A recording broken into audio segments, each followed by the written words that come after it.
नमस्कार, स्वागत है आप सबका हमारे खास कार्यक्रम देश देशांतर में। मैं हूं कवीन सचान। पाकिस्तान के सिंध प्रांत में होली की पूर्व संध्या में दो नाबालिग अल्पसंख्यक हिंदू लड़कियों का अपहरण कर जबरन धर्म परिवर्तन कराने के मसले में पाकिस्तान में तूल पकड़ लिया है। पाकिस्तान में इसे लेकर कई जगहों पर प्रदर्शन हुए तो भारत की विदेश मंत्री सुषमा स्वराज ने घटना से जुड़ी एक मीडिया रिपोर्ट को ट्वीट करते हुए पाकिस्तान में भारतीय उच्चायुक्त अजय बसारिया को मामले पर रिपोर्ट भेजने के लिए कहा। दबाव बढ़ता देख पाकिस्तान के प्रधानमंत्री इमरान खान ने पंजाब और सिंध की सरकार को आदेश दिया कि वो साथ मिलकर लड़कियों की तलाश करें। पाकिस्तान में अल्पसंख्यकों के जबरन धर्मांतरण की खबरें अक्सर सामने आती रहती हैं। पाकिस्तान में सिंध प्रांत में जबरन धर्म परिवर्तन के दर्जनों मामले हर महीने सामने आते हैं और ज़्यादातर मामलों की शिकायत पुलिस में दर्ज भी नहीं हो पाती। तो समझेंगे इस बड़ी समस्या के बारे में, इसकी जड़ क्या है, वहां पर इसके खिलाफ एक कानून बना लेकिन वो लागू नहीं हुआ, वहां पर अल्पसंख्यकों के अधिकार क्या हैं और भारत में जब ये शरणार्थी के तौर पर आते हैं तो यहाँ पर किस तरीके की दिक्कत या सहूलियत है और जिनको सहूलियत करने के लिए नियम या लॉ बनना चाहिए था वो कहाँ पर खड़ा है। हमारे साथ खास मेहमान प्रभु दयाल जी हैं, पूर्व राजदूत। सर, बहुत बहुत स्वागत है आपका। जीएसआई दीपक हमारे साथ हैं, वकील हैं सुप्रीम कोर्ट में, आपका स्वागत है। सुहास चकमा हैं, डायरेक्टर हैं Asian centre of human rights से, आपका स्वागत है। और शुरुआत में प्रभुदयाल जी आपसे करना चाहूँगा, जो सिंध में ये घटना सामने आई और अमूमन मैं आंकड़े देख रहा था कि हर महीने करीब 20 के आसपास इस तरह की खबरें आती हैं। हालांकि आधिकारिक नहीं होता क्योंकि वहाँ पर एफआईआर इस तरह के मामलों पर दर्ज नहीं होती है। सिंध क्यों इसके लिए वनरेबल माना जा रहा है और लगातार इस तरह की घटनाएं रुकती क्यों नहीं है, ये वजह क्या है? कविन जी, आपने ये सही कहा कि 20 से अधिक इस तरह की घटनाओं का वहाँ पर होना मीडिया में आता है। असली बात यह है कि जो संख्या है इससे कहीं ज़्यादा है, क्योंकि बहुत से केसेस रिपोर्ट ही नहीं होते और उनके बारे में रिपोर्ट लॉन्च भी नहीं की जाती, मीडिया में नहीं आती। जब तक बात मीडिया में ना आए तब तक लोगों को पता ही नहीं चलता है। सिंध में लोग क्यों वल्नरेबल है, हिंदू कम्युनिटी क्यों वल्नरेबल है? क्योंकि अधिकांश हिंदू कम्युनिटी के जो सदस्य हैं वो सिंध में रहते हैं। मैं खुद कराची में 3.5 साल रह चुका हूँ एज ए कॉन्सल, तो मैंने वहाँ के हिंदू से काफ़ी इंटरेक्ट किया। मैं सिंध में घूमा भी था और मुझे कई बातों पे वहाँ आगाह किया गया। देखिए, एक तो संख्या जो अल्पसंख्यकों की है, ख़ासतौर पर हिंदुओं की, वो बहुत घटती जा रही है। हर साल धीरे धीरे जो पाकिस्तान से हिंदू जा सकते हैं वो चले जाते हैं। अधिकांश हिंदुस्तानी आते हैं, भारतवर्ष आते हैं, कुछ दुबई चले जाते हैं। मैंने बहुत से हिंदुओं से वहाँ पर मेरा तात्पर्य रहा है और मैंने देखा कि वो सह परिवार धीरे धीरे करके बाहर चले गए। वो क्यों जाते हैं? क्योंकि उन पे इतना जुल्म और अत्याचार होता है कि वो सहने के से बाहर होता है।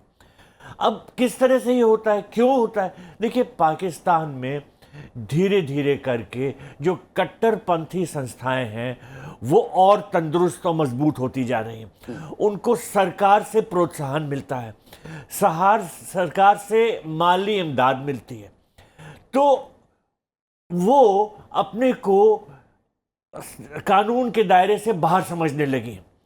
देखिए, सरकार को, पाकिस्तानी सरकार को इन कट्टरपंथियों की ज़रूरत होती है क्योंकि वो उनको भारतवर्ष के खिलाफ इस्तेमाल करते हैं, तो उनको हर तरह की छूट मिली होती है। धीरे धीरे करके मैंने ये देखा कि ये कट्टरपंथी संस्थाओं का जो कंट्रोल है गवर्नमेंट पे वो बढ़ता जा रहा है और इसके साथ साथ जो अल्पसंख्यकों पर जुल्म होते रहे उनकी भी तादाद बढ़ती जा रही है। तो इसको रोकने का जो एक ही तरीका है कि जो इंटरनेशनल कम्युनिटी है, दूसरे देश इस पे आवाज़ उठाएं। इमरान खान ने तो कहा कि मैं नया पाकिस्तान दूंगा और माइनॉरिटीज़ को किस तरह से ट्रीट करना चाहिए ये मैं दिखाऊंगा, लेकिन कहना कुछ होता है और करना कुछ और होता है। और वास्तविक तौर पर अगर आप देखिए तो पाकिस्तान में जो ये कट्टरपंथी संस्थाएं, इन पे कोई लगाम नहीं लग रही है और इनको खुली छूट मिली हुई है और इसी वजह से इस तरह की घटनाएं घटती रही। और मीडिया को मैं बहुत दाद देता हूँ इसको कि उसने दिखाया कि किस तरह से वो एक फादर अपने को मार रहा है क्योंकि उसकी 2 बेटियों को अगवा कर लिया गया। चिल्ड्रन 13 साल की और एक 15 साल की को अगवा करके फोर्सबली कन्वर्ट किया गया और उनकी मैरिज की गई कोई मुसलमानों के साथ। तो जब तक मीडिया नहीं इसमें इंटरेस्ट लेगा और इंटरनेशनल कम्युनिटी इसमें इंटरेस्ट लेगी, पाकिस्तान का कोई सही तरह से इस पे लेकिन जिस तरीके की ये समस्या है, क्योंकि सुभाष चकमा जी, मैं आंकड़े देख रहा था कि साल में करीब 4000 से ज़्यादा जो अल्पसंख्यक शरणार्थी हैं वो पाकिस्तान से भारत पहुंचते हैं। ख़ासतौर पर राजस्थान, ये जो पूरी बेल्ट है वहाँ पर वो रहते हैं, इंतज़ार करते हैं यहाँ पर उन्हें कुछ अधिकार मिले, यहाँ की उनकी नागरिकता मिले। और पाकिस्तान में जो आंकड़ा 23% के आसपास 1947 में हुआ करता था अल्पसंख्यकों का, वो अब 3% से भी कम हो चुका है। असल वजह क्या है? जो मिस्टर साहब कह रहे थे कि इंटरनेशनल कम्युनिटी का शांत रहना और उसके बावजूद सिंध या उसके आसपास के जो इलाके हैं, कुछ ज़िलों में बात करूं, वहाँ पर लगातार ये समस्या बढ़ती रही है कम होने की बजाय। क्या बड़े फैक्टर आपकी नज़र में हैं? और इंटरनेशनल कम्युनिटी अगर देखें इस पूरे के पूरे सेगमेंट को लेकर जो अल्पसंख्यकों की हालत है, मौन क्यों दिखती है?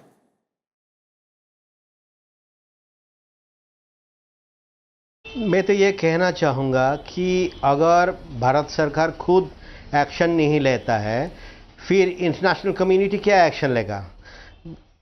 पाकिस्तान में जितने सारे हिंदू माइनॉरिटीज़ हैं, उनके लिए मैं हमेशा ये कहता हूँ, कुछ ज़मीन रहना और कोई सुंदर बेटी रहना एक जुल्म है, क्योंकि अगर आपके पास ज़मीन है या बेटी है, आप पहले ही टारगेट बनते हैं।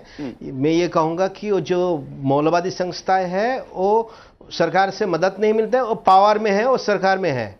लेकिन अगर आप हमारा पॉलिसी का रवैया देखते हैं, हमने सिटीजनशिप अमेंडमेंट बिल लेके आया कि पाकिस्तान से जो भाग रहा है उनको हम यहाँ पे रहने के लिए देंगे। और सिटीजनशिप अमेंडमेंट बिल ये कहता है कि 31 दिसंबर 2014 तक जो भी बंदा यहाँ आया है उनको हम सिटीजन बनाएंगे। तो काल जो घटना हुआ, अगर इनका पेरेंट्स जो है उनको पहले पता होता, हिंदुस्तान भाग के आता, तो बीजेपी सरकार ने जो पॉलिसी इंट्रोड्यूस किया, जो लॉ इंट्रोड्यूस किया, उस माफी के हिसाब से तो वो यहाँ पे बंदी ये रह नहीं सकते थे, यहाँ पे शरणार्थी नहीं रह सकते थे।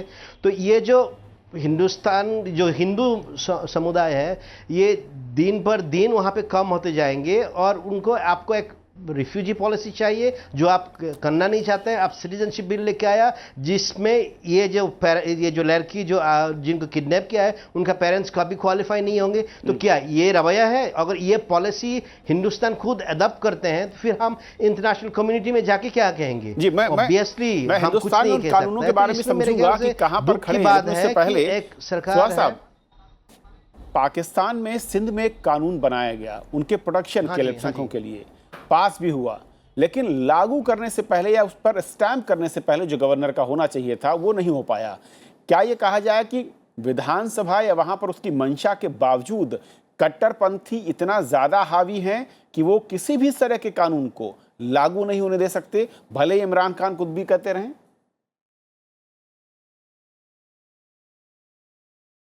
वो बात सही है, इमरान खान कुछ भी कहे, मैं तो ये कहूँगा कि अगले 30 साल के अंदर वहाँ पे माइनॉरिटी नाम की चीज़ ही नहीं रहेगा, क्योंकि जिस हिसाब से ये हिंदू माइनॉरिटीज़ को पाकिस्तान से भागना पड़ रहा है तो वो तो एब्सोल्यूट नंबर पे कम हो रहा है। तो जो डिकाडेड ग्रोथ रेट ऑफ पॉपुलेशन 1947 से लेके अभी तक है, जो एटलीस्ट मिनिमम कुछ बढ़ना चाहिए, वो संख्या ही नहीं बढ़ा है। तो इसका मतलब क्या है? हिंदू जो पॉपुलेशन है कि वहाँ पे बढ़ ही नहीं रहा है, वो बात सही नहीं है क्योंकि सारे जो हिंदू माइनॉरिटीज़ है वो भागे चले जा रहा है। वो कानून एक अपनी जगह पे होता है, यहाँ पे तो कानून भी अडॉप्ट नहीं करते हैं।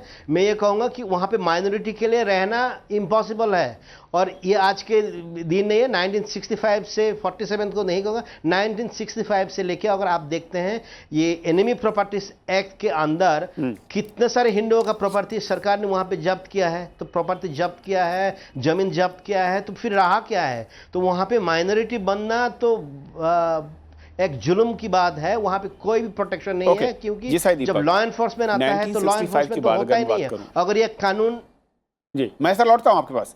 1965 के बाद जिस तरीके से हालात बदले हैं और सरकारें वहां पर अलग अलग रही हैं, कुछ चेहरे ऐसे आए जो कि उदारवाद का मुखौटा के साथ सरकार बनाई उन्होंने, लेकिन हालात बदलने का मादा यानी कि विल जो है वो नज़र नहीं आती है, या सिंध जैसे प्रांतों में, जैसा कि रुद्रलाल सर कह रहे हैं कि जो कट्टरपंथी हैं वो सरकार इस सिस्टम पर हावी हैं, आप उनसे आगे नहीं जा सकते हैं? देखिए, हम जितना चाहें प्रॉब्लम के इर्द गिर्द नाच सकते हैं, लेकिन सेंट्रल प्रॉब्लम ये है कि पाकिस्तान का बुनियादी सोच अलग है, और जब तक हम इस बात को नहीं मानते हैं तो हम सिंध की बात करेंगे या कानून की बात करेंगे या इमरान खान की बात करेंगे, but there is a fundamental problem. और ये प्रॉब्लम ये है कि वहाँ में ऐसे थॉट को बहुत सपोर्ट मिलता है जो हिंदुओं के खिलाफ है, और ये बात सच्चाई है। वरना ये इम्पॉर्टेंटली ये जो बात है, आप सिर्फ पाकिस्तान में जो हिंदू हैं उनसे, उनके साथ आप इसको सीमित मत रखिए, आप जो हिंदू बांग्लादेश में हैं उनके साथ क्या हो रहा है वो भी देखिए। दोनों देश जो हैं एक ही बुनियादी सोच पे खड़े हुए थे, जो है कि वो बाकियों के साथ रह नहीं सकते हैं। दो कौमी नज़रिया उन्होंने अडॉप्ट कर लिया था। अगर ये बात है तो आज जितना भी आपको नज़र आ रहा है हिंदुओं के साथ हो या किसी और के साथ हो, ये सब उसी का नतीजा है। जब तक हम इस बात को मानते नहीं हैं और then we will not be able to proceed. अगर एक बार आप इस इशू को मान लेते हैं तो इससे 2-3 रिस्पॉन्सिबिलिटीज भारत पे आ जाती हैं। जो देश अपने आप को 5 या 10 साल में सुपर पावर बनना चाहता है या बनते हुए देखना चाहता है, वो एटलीस्ट रीजनल एरिया इश्यूज पे अपने आप को उसको थोड़ा असर्ट करना चाहिए, पर्टिकुलरली क्योंकि आपका एक रिस्पॉन्सिबिलिटी बनता है उन लोगों के लिए जो भारत के मूल के हैं। और भारत जो है इन कम्युनिटीज के लिए नेचुरल होमलैंड है, और यही सिटीजनशिप अमेंडमेंट बिल का बेसिक फाउंडेशन है। तो मेरे हिसाब से जितने भी कंडीशंस सिटीजनशिप अमेंडमेंट बिल में हैं उनको थोड़ा लैक्स करना चाहिए, उनको थोड़ा रिलैक्स करना चाहिए, ताकि ये लोग जल्दी से यहाँ आ पाए। देखिए, पॉपुलेशन एक्सचेंज की बात आज नहीं होनी चाहिए, लेकिन एक तरफा पॉपुलेशन तो यहाँ पे आ सकता है अगर वहाँ पे प्रॉब्लम हो, क्योंकि उनके लिए और कोई घर नहीं है। जितने भी रिच हिंदू फैमिलीज हैं पाकिस्तान में, वो अथॉरिटीज को पैसे देके वो लोग रह लेंगे, क्योंकि उनके हाथ में बिजनेस है और वो बहुत सारे लोगों को एम्प्लॉयमेंट देते हैं, तो गवर्नमेंट को भी एक इंटरेस्ट होता है उनको बचा के रखने का। इसलिए तो इतने सारे लोग कराची और सिंध में थे। लेकिन जो पॉवर्टी लेवल्स के नीचे होते हैं, जो मध्य स्तर के होते हैं या उसके नीचे होते हैं, उनको कौन बचाएगा? उनके पास ना पैसे हैं। और आप ये सोचिए कि लड़की को क्यों टारगेट किया जा रहा है, क्योंकि ये एक बेसिक सोच का इशू है। क्योंकि जब आप लड़की को टारगेट करते हैं तो आप कम्युनिटी को शर्मिंदा करते हैं, उसको ह्यूमिलिएट करते हैं, उसकी इज्जत को पूरी तरह से लूटते हैं, और आप ये चाहते हैं कि उस लड़की के कोख से जो बच्चा पैदा होगा वो हिंदू पैदा नहीं होगा। यही बेसिक सोच है, इस बात को मान लेना चाहिए। प्रॉब्लम यह है कि आज हम उंगली उठा रहे हैं पाकिस्तान पे, लेकिन इतने सालों से भारत ने विस्थापित हिंदुओं के लिए क्या किया, ये सवाल उठाना जरूरी है। बिल्कुल। एनजीओ जो है राजस्थान में है, वो बार बार गवर्नमेंट से मांगे जा रहे हैं, इस गवर्नमेंट से नहीं पिछले गवर्नमेंट से भी, कि आप इनकी मदद कीजिए, वरना वहां से और वहां पे रहना इनका बहुत ही मुश्किल हो रहा है, ये बोले जा रहे हैं। एनजीओ ये काम क्यों कर रही हैं जब ये काम गवर्नमेंट का है? इसका मतलब यह है कि गवर्नमेंट अपने आप को जिम्मेदार नहीं समझती थी आज तक। मैं इस गवर्नमेंट की बात नहीं कर रहा हूं, मैं जनरली भारत सरकार की बात कर रहा हूं, कि इन लोगों के प्रति आपको लगता था कि आपकी कोई जिम्मेदारी नहीं है। यह सोच बदलना चाहिए। जहां भी कोई भी हो जो भारत के मूल का हो, उसके साथ कुछ होता हो, आपको उनको बचाना चाहिए, स्पेशली इन दोज कंट्रीज जो पार्टीशन के टाइम पे क्रिएट किए गए थे और जिनका सोच टू नेशन थ्योरी पे है। डिपेंड। रुद्रलाल सर, दो चीज़ें, एक तो मैं भारत के कदमों की बार आऊं से पहले, इस तरह के जब मसले आते हैं इंटरनेशनली, क्या राइट हैं और कौन से ऐसे दस्ता के चौखट हैं जहां पर इसके खिलाफ आवाज़ उठाई जा सकती है, और थोड़ी बहुत अगर कोई वहां पर रहना चाहता है, वो अपने हकों की मांग कर रहा है, तो उन्हें कुछ सेफ्टी मिल सकती हो? देखिए, पहली बात तो ये कि अगर हम अपने लॉज को लिबरलाइज करते हैं तो ज़रूर उन लोगों की मदद होगी जो पाकिस्तान या बांग्लादेश में अल्पसंख्यक हैं और सताए जा रहे हैं। लेकिन हमें ये भी याद रखना चाहिए कि वहाँ के जो कट्टरपंथी संगठन हैं वो चाहते ही हैं कि किस तरह से जितने अल्पसंख्यक हैं, हिंदू हैं, उनको वहाँ से भगाया जाए, वो उनको इतना सताया जाए कि वो वहाँ ना रहें, और वो तो चाहते हैं कि पाकिस्तान 100% इस्लामिक स्टेट बन जाए। तो मेरा ये भी मानना है कि वहाँ से हिंदुओं की सहायता करना कि वो भारत आ जाएं, एक तरह से अच्छा होगा, लेकिन वो पाकिस्तान पे जो हमको लगाम लगानी चाहिए, पाकिस्तान के कट्टरपंथी संगठनों पे जो लगाम लगानी चाहिए, उससे ये विपरीत होगा। मेरा ये मानना है कि जो ये कट्टरपंथी संस्थाएं हैं इन पर इंटरनेशनल प्रेशर अब धीरे धीरे आता जा रहा है, उसको हमको बढ़ाना चाहिए। देखिए, आसिया बीबी का जो केस हुआ, ब्लास्फेमी केस में, इंटरनेशनल मीडिया का बहुत इस पे तवज्जो रही इसमें, और कई कंट्रीज ने, वेस्टर्न कंट्रीज ने पाकिस्तान पे प्रेशर डाला। तभी आसिया बीबी की जो क्विटल हुआ था, उसके बाद जो कट्टरपंथी संस्थाएं थी वो चाहती थी कि वो सुप्रीम कोर्ट का जजमेंट रिव्यू हो और उसको फांसी की सज़ा दी जाए वगैरह वगैरह। पाकिस्तान गवर्नमेंट पे प्रेशर रहा और आसिया बीबी को उसने महफूज रखा। तो बगैर इंटरनेशनल प्रेशर के पाकिस्तान पर कोई हम किसी तरह से ये नहीं दबाव डाल सकते कि वो सही कार्य करे। कौन से इंटरनेशनल इंस्टीट्यूशन, जैसे आपने कहा अंतर्राष्ट्रीय संस्थाएं हैं जिन पर हम दस्तक दे सकते हैं? सबसे महत्वपूर्ण तो United nation council of human rights है, जो पहले UN commission of human rights होता था, बाद में काउंसिल उसका तब्दील कर दिया गया। ये 47 मुल्कों का आई थिंक ये संस्था है, भारतवर्ष उसका सदस्य है। ये संस्था ये देखती है कि किस तरह से दुनिया भर में जो मानव अधिकारों का उल्लंघन हो रहा है उसको रोका जाए। और पाकिस्तान एक ऐसा कंट्री है जो हमेशा से यूएन ह्यूमन राइट्स काउंसिल के फोकस में रहा है, लेकिन उतनी तवज्जो इस काउंसिल ने इसमें नहीं दी है जितनी देनी चाहिए। मेरा यह मानना है कि भारतवर्ष को यूएन ह्यूमन राइट्स काउंसिल के फोरम पे पाकिस्तान में जो अल्पसंख्यक हैं उन पर जो अत्याचार हो रहे हैं, इस मामले को पुरजोर उठाना चाहिए और ये कोशिश करनी चाहिए दूसरे मुल्कों के साथ काम करके, जैसे यूएस है, कनाडा, वेस्टर्न कंट्रीज तो काफ़ी हमारे पक्ष में हैं। और अगर हम इसको सही दिशा में इसमें कार्य करें तो पाकिस्तान पर एक स्पेशल रापोर्टर अपॉइंट होना चाहिए, एक special representative of the UN human rights council, जो ये निगरानी करे, पूरी स्टडी करे कि किस तरह से वहाँ वायलेट हो। ये कदम हो सकता है आप कह रहे हैं। हमारे साथ जय आहूजा हैं जो प्रेसिडेंट है निमित्तकम संस्था से, जयपुर से इस वक्त हमारे साथ हैं फोन लाइन पर। जैसा आप लगातार इस तरह के जो शरणार्थी हैं या फिर जो अल्पसंख्यक पाकिस्तान से आते हैं उन पर आप काम कर रहे हैं, किस तरीके से दिक्कत तो हमने देखी कि वहाँ लगातार प्रताड़ना, अत्याचार और मजबूर किया जाता है। यहाँ पर जो एक बड़ी मांग होती है कि हमें यहाँ पर स्टेटस या फिर वो सुविधाएं मिलनी चाहिए और उसके लिए हमें कानूनी फेरबदल की ज़रूरत है। पिछले अगर 60 बरस में देखें क्या बदला है? जी नमस्कार। नमस्कार जी। ये बिल्कुल आपने दो पार्ट में क्वेश्चन पूछा। ये बात है भी दो तरीके से, एक पाकिस्तान में उन लोगों की क्या स्थिति है और दूसरी भारत में आने के बाद में उनको क्या परेशानियां यहाँ पे झेलनी पड़ती हैं। तो पाकिस्तान में तो पूरे कंट्री का जो रेडिकलाइजेशन है, जिया उल हक साहब ने जब इस देश को ऑक्यूपाई किया, जब इस देश को हत्याया, डिक्टेटर बने, उसके बाद आर्मी से लेके सिविल सोसाइटी तक, नीचे के दर्जे तक रेडिकलाइजेशन पे एक पूरा नेक्सस बना के काम हुआ है।